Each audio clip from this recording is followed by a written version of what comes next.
Super strange ways people have died throughout history, part 5. On November 2nd, 1944, Thomas Midgley Jr., who is a 51-year-old who had contracted polio 4 years prior, which had left him extremely disabled, he devised an elaborate system of ropes and pulleys to lift himself out of bed and became entangled in the device and died of strangulation.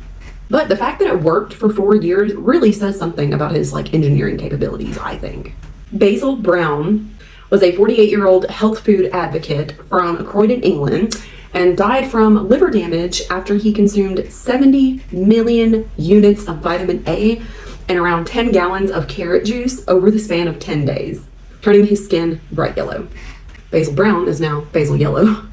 On July 23rd, which is today's date, happy anniversary, 1982, 3 actors on the set of the movie The Twilight Zone, Vic Morrow, Micah Denley, and Renee Shin-Yi Chen, were performing a scene in which their characters are pursued by a helicopter. Heat from special effects explosions caused the helicopter to fall on them. Morrow and Lee were decapitated and Chen was crushed. Morrow was 53 years old, Lee was 7 years old, and Chen was 6.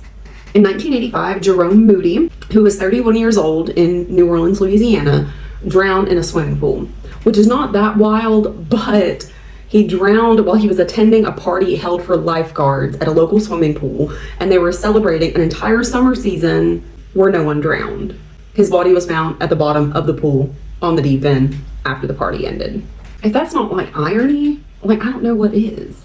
On July 9th, 1944, Jeremy Breno, who was 16 years old, was playing golf when he hit a bench out of frustration with his club. This caused the club shaft to break, bounce back, and pierce his heart, killing him. For anyone who suffers explosive outbursts due to anger issues, that's what happens. So I don't know why this guy was doing this. I guess he was just trying to make it look pretty quicker. Philip Quinn, who was 24 years old from Kent, Washington, on November 28th, 2004, was killed when a lava lamp that he was heating on the stovetop exploded and a shard pierced his heart.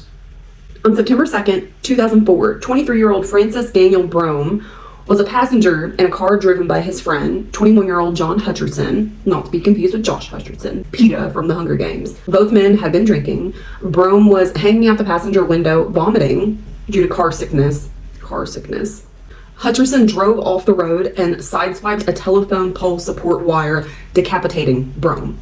He then continued to drive the final 12 miles to his Atlanta home, parked in the driveway, and went to bed. A neighbor found Brome's headless body in the truck the next morning. How drunk do you gotta be, man? Thanks for watching.